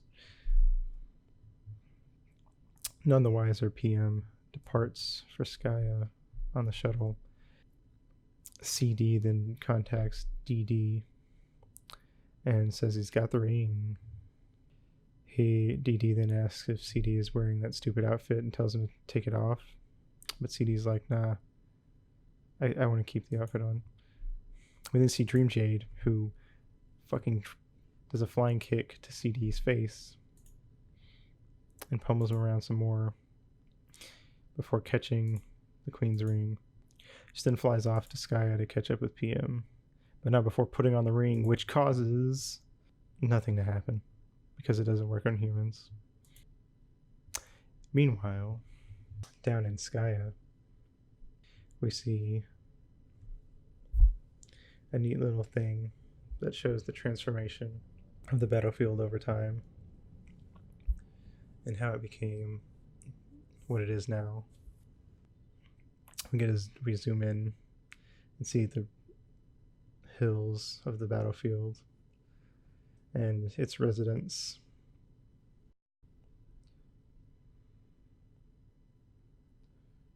When suddenly the black Carapacian army rides in, the white Carapacian army from the other side, and they begin to do battle, destroying the land around them. We see some weird chess creature things that are pretty fucked up. And we see WV in the present, who watches his homeland get totally destroyed and develops a fear and hatred of royalty from it. Probably more of a hatred. We can see Jack, souped up with the ring's powers, come flying down. WV somehow, with the charismatic man he is, manages to convince a large number of soldiers to stop fighting and join him in protest. The White King hands his staff over to PM.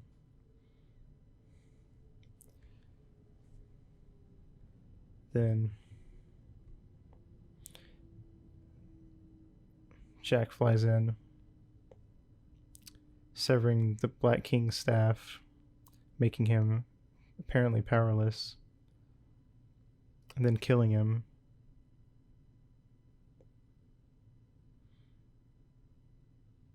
And taking the crown.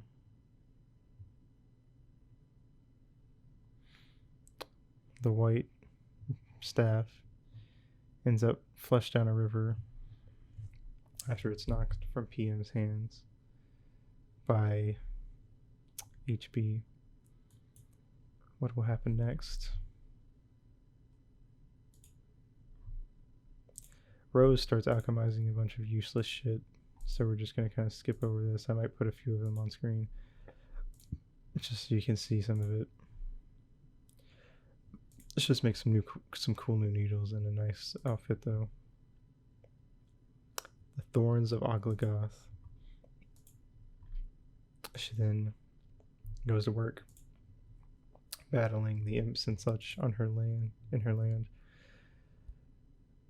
Dreambot Jade begins building up from Dave's house. Dave begins alchemizing some stuff himself. He makes a few cool things. Again, I'll just put a few of them on screen for anyone who's super interested. My favorite being the sword. SORD ... which is a combination of like one of his brother's shitty anime swords and a drawing from Sweet Bro and Hella Jeff.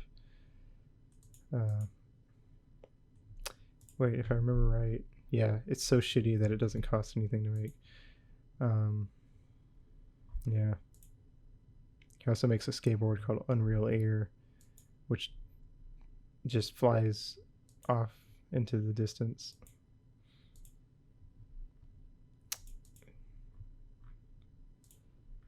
He makes some outfits.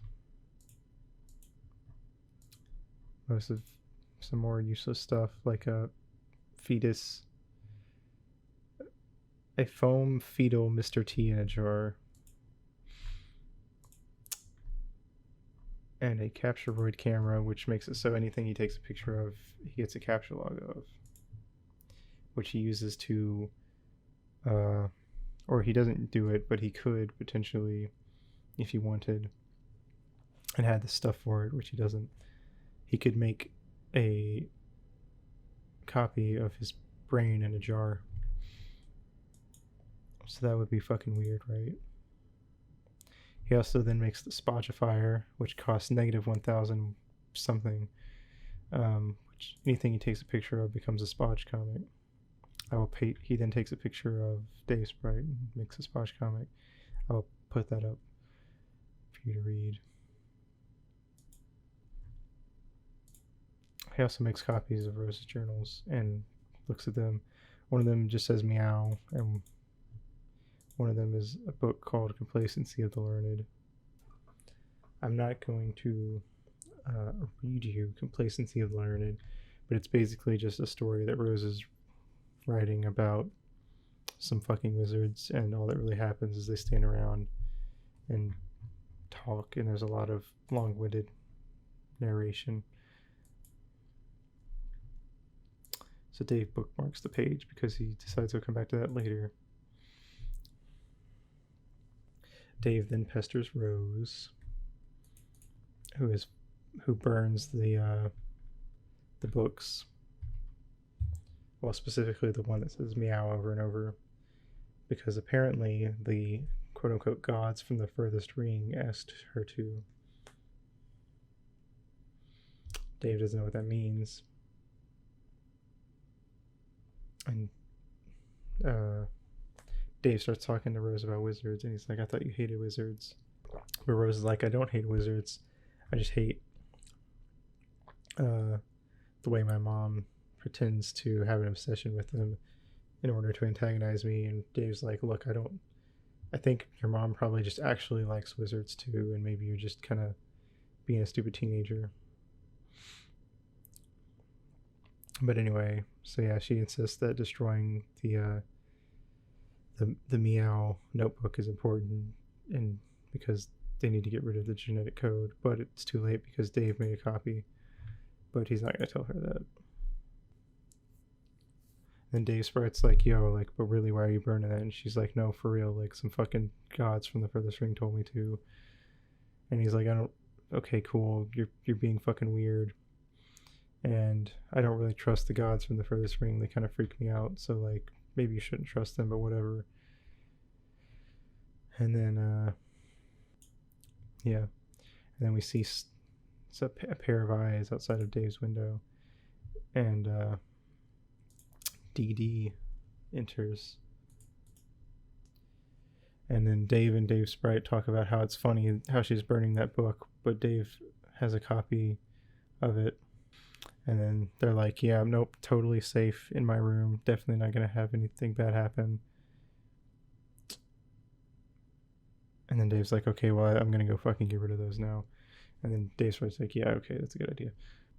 But when he gets back, they're gone. And Dave thinks about going back in time to stop whoever took them, but then he notices a dead Dave to the side. Apparently, the Dave that tried that got killed. So he's not even going to bother. He throws the corpse out the window and it falls into the lava and, burns up. We go back to John, who is looking at a monitor that displays the date 12/01/1995, which, for those of you who don't do American date time, which I don't really like it either, to be fair, that's The 12th. Oh no, wait. No, I was doing it the way I like to do it. Sorry, I was doing it the correct way. It's done in American time. Fuck me. That's December 1st, 1995. Why is it written like that? I fucking hate that way of writing dates. Anyway, regardless, we see a Betty Crocker factory and John's dad walking with Nana when suddenly a fucking meteor destroys the Betty Crocker factory. John presses the blue button, which causes a paradox ghost imprint of his Nana to appear since it was focused on his Nana. It then sucks up the slime. He then switches over to screen 4, where we see that it is December 3rd, 1995. John zooms in, and this time it's focused on Grandpa Harley, and then another meteor comes and falls, but we don't see that one hit. But John does hit the blue button again, which causes the ghost imprint, which then gets sucked up. He does the same thing with Dave's bro, and we see Dave's bro at a meteor crash at a meteor site, holding a tiny pair of the glasses that he's wearing. Then, yeah, ghost imprint, suck it up.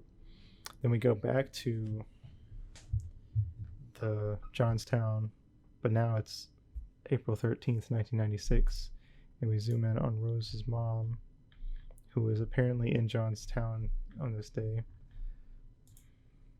when suddenly a meteor strikes at the Prankster's Gambit, which is the store that John's Nana ran, killing John's Nana. Rose's mom runs away because, Jesus Christ, a meteor just fell. Leaving behind her scarf, John's dad picks it up and sniffs it and decides that someday he will find this woman again. We then see Rose's mom standing far away from the impact site, and then he hits the button and makes an imprint of her. And then 4 young Paradox clones are created. What does that mean? I don't fucking know.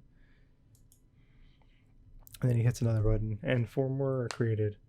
What the fuck is happening here? He just made 8 babies. So that's where babies come from. I fucking knew it.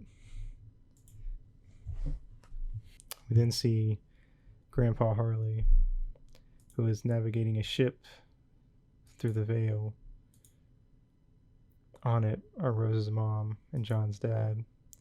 John's dad pulls out the scarf from long ago and gives it back to Rose's mom. They then take each other's hands and look up at Skaya.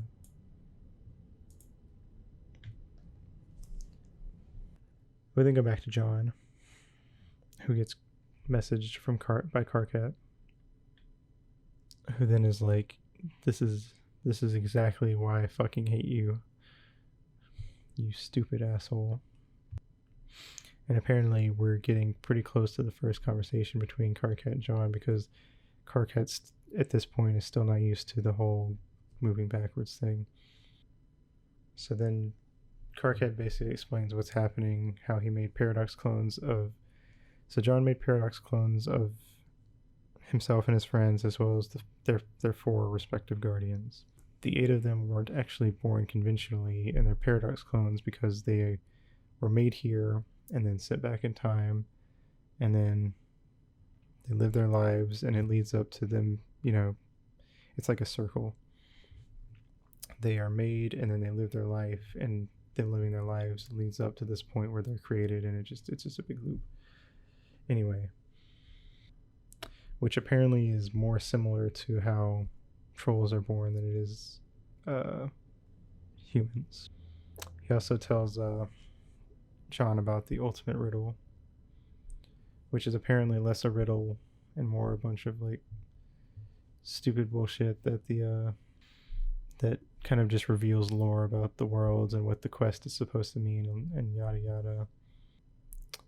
And then after a while, John's like, hold on, you know what, I gotta do something, get back to me in 5 minutes my time. So then he gathers up all the kids, and then Carcat comes back after he's gathered up the kids, and they start arguing, and Carcat just goes on a rant about how much he fucking hates John and yada yada. And then Carcat's like, you know what, fuck you, I'm not going to talk to this you anymore, bye. And the Carcat's like, wait, John's like, wait, no, give me like 2 more minutes. And we see Carcat slamming his hands against his face. He's sick of this shit. We see AR, who finds some frog ruins on a meteor, and we see the lotus pod thing before anything has been put into it. We then see a screen which shows Nana way back when, and apparently she was the daughter of Colonel Sasker himself. And then another meteor fell in his backyard, and suddenly Colonel Sasker was shot by a baby holding 2 flintlock pistols, who then crawls out. What the fuck does this mean? I don't know. It's fucking weird. Anyway, so Nana and Grandpa Harley grow up together for a while, but then Grandpa Harley takes the dog and, fucks off because he wants to go on adventures. And then AR's watching this and he's like, I don't give a fuck. But then we see DD, who shows up, and he's like, oh shit, is DD doing something illegal? That's how fucking scandalous. And DD, who's holding the complacency of the learned and the meow code thing, he throws complacency of the learned, which causes Dave's copies of Spur, which were being used as bookmarks, to go flying into the Lotus capsule, where they get sucked in to come out in several 100 million years. DD then goes over to a thing where there's a monitor that's focused on the dog. We then go back to John, who then asks Carcat if there really is no way to delay the reckoning, which is when the meteors start coming. And Carcat's like, nope. And not only that, but your reckoning starts in a few minutes, so Sky is about to start getting fucked up. You guys have a total of 24 hours. Have fun. And apparently Jack Noir was part of the reason that the game gets unwinnable. And apparently there was a Jack Noir in Carcat and his group's game when they played, but he was mostly harmless because they used him to get to the Black Queen, but he never killed the Black Queen in their game and got the ring or whatever, so he wasn't actually a problem. And he ended up being in exile, which we saw, he started going by Spade Slick, all that jazz. Yeah, so Carcat doesn't know what the thing that finally tipped the scale was and made the game totally unwinnable, but he is trying to figure it out, but he knows that it's going to happen sooner or later, so it doesn't really matter that much. We then go to a flash where How Do I Live Without You starts playing, a cover, as John reenacts a scene from Con Air where Nick Cage's character reunites with his wife and kid and gives the kid the bunny. So he uses Rose as the kid, and Baby Rose as the kid, and Baby Rose's mom as his wife, I guess. Carcat watches very nonplussed.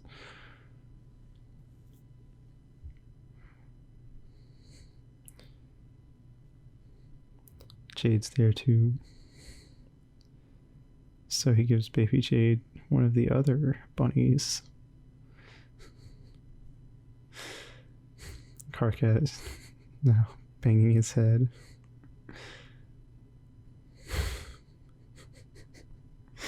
And we get this beautiful animation, a rendition of one of the scenes from Con Air.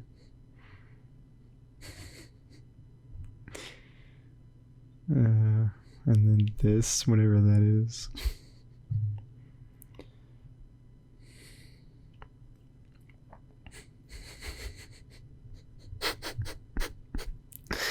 I'm not even sure how to commentate over this, honestly. I think the visuals speak for themselves. Carcat is so done. Tracy runs over and starts laughing at John on Carcat's screen. And they get to their own little fucking thing, I guess. And then we get a guitar solo. And we see John with a mullet and a wife beater playing air guitar. The Homestuck.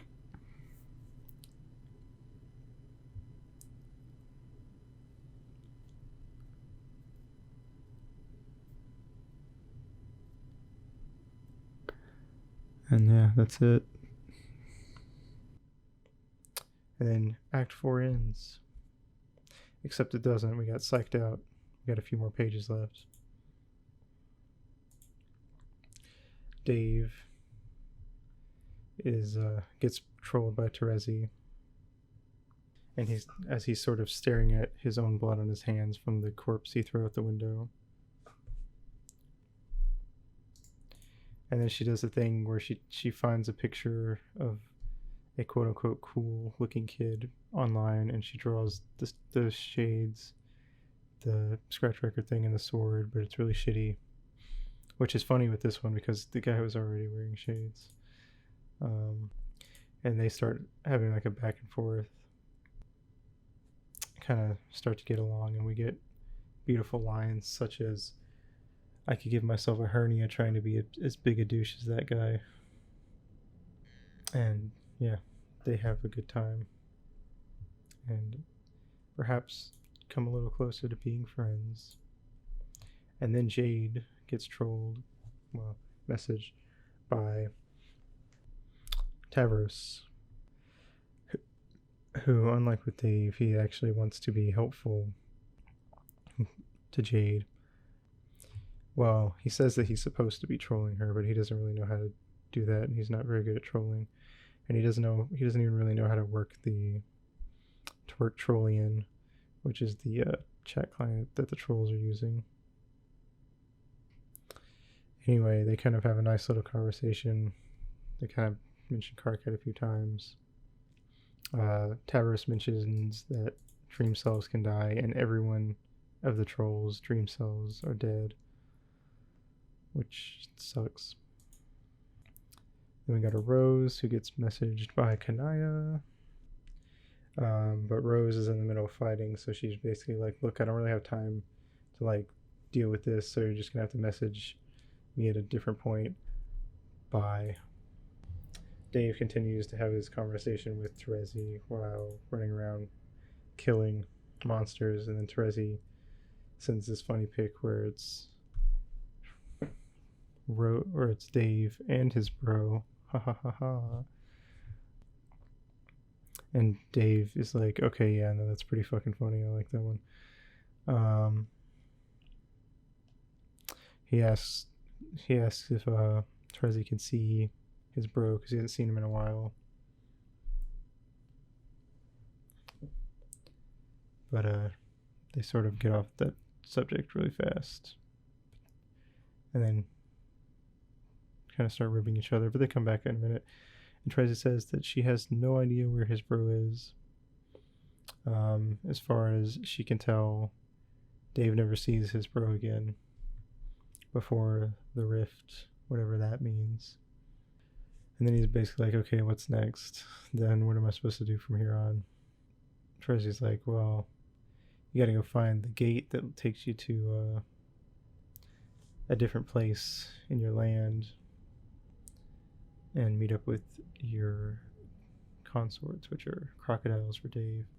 Apparently, in the future, there's a point where Terezi sees Dave crying, but he's like, "That's stupid." And then we get the fucking, one of my favorite insults from Homestuck, "Dump ass."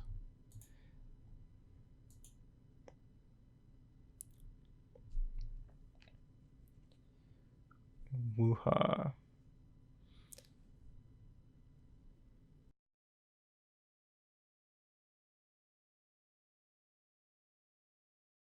Anyway, now we get to see exactly what happened when Dave entered the medium. We get to see Dave's bro riding a fucking meteor, and then he takes his katana and cuts the goddamn meteor in half. Jesus Christ. This is some anime bullshit. Fucking Madara ass. Dave falls off his building but lands on the fucking flying hoverboard thing. Then present Dave finds a second gate. We go to the flying battleship with Rose's mom and John's dad.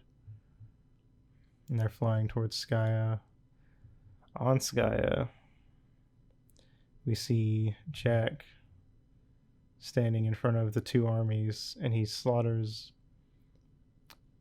every member of both the white and black armies. Seems that his bloodlust has become insatiable.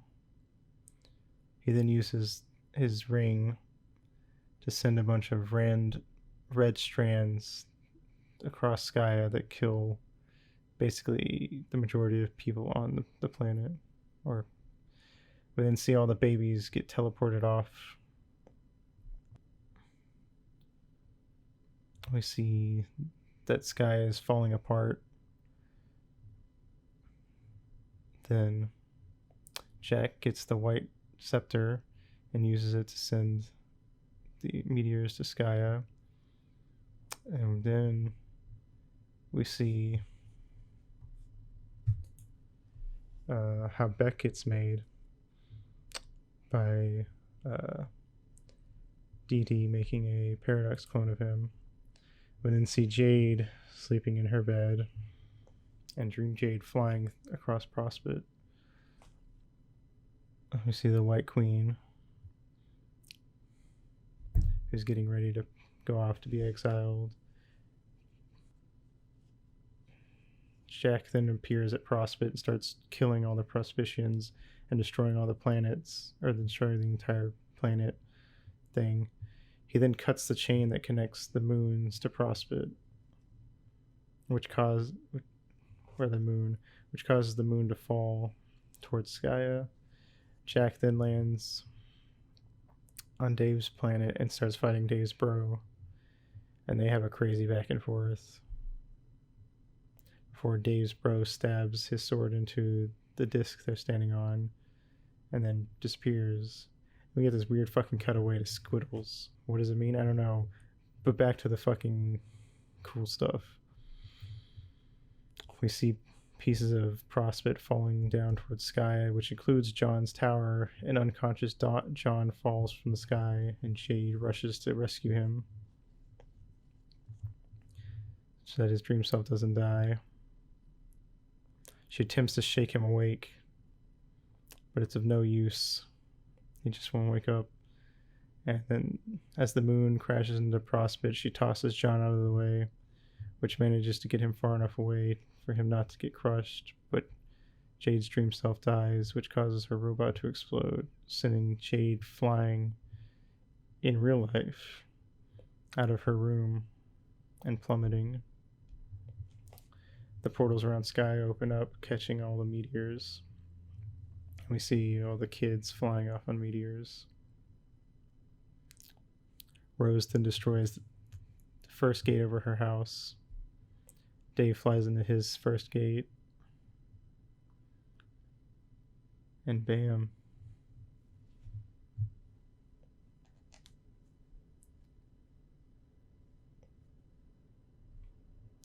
And we get a look at the insanely large meteor that is looming over Jade's house. And that is the real end of Act 4. And we get one last look at Rose's walkthrough, which she somehow signs using her weird magic. And the end of it sort of goes up in like this weird smoke and apparently gets sent through a signal through the horror terrors into who fucking knows where. Wayward vagabond wanders to the waste. John's dream self finally wakes up and sees Jade's dead dream self and takes the ring from her fingers. He then sees a cloud on Skya, which shows him where he'll be hours in the future. Well, not hours for him actually, probably minutes. But then we see PM when she first landed on Earth. We see PM before she went to Earth, having killed HB. She has the crowns of both the White King and the White Queen. Jack lands with a CD at his side. She hands over the crowns, he hands over the box. PM goes and finds John, shoves the box into his arms, and walks away, a much more hardened woman. John gets a letter from a mysterious person who claims to be friends with Jade, pen pals even. And on the other side is a letter from Jade wishing him happy birthday and all that, which makes him sad because he just saw Dream Jade dead. Jack shows up, though, and demands that John hand over the ring, but suddenly we see what was inside the green box. It was John's bunny, but now it has like mechanical parts and also a shit ton of weapons. Jack freaks out. He doesn't seem confident that he can face this. We see AR as he first lands, and then we see AR in the present, fleeing the Frog Temple, landing in a nearby laboratory, where we see John asleep because his dream self is awake. AR, seeing John as just a innocent bystander, tapes him to the flying hoverboard thing and sends him on his way. We see Jack flying away from the rabbit, and Grandpa Harley's ship landing on Skya. He takes Jade's dead body and flies away in sorrow, dropping off John's dad and Rose's mom. We then see that he taxidermies Jade's corpse the same way that Grandpa Harley's body was taxidermied in their living room. We see the White Queen landing on Earth, bidding her entourage farewell. And then we see the moment right after the WQ gave PM the crown. And then WV pulls out none other than the white ring, which John then sees in a prophetic cloud on Skya, and he knows what he must do with the ring. And that's where we will end, as Hussey comes back in for recap 2.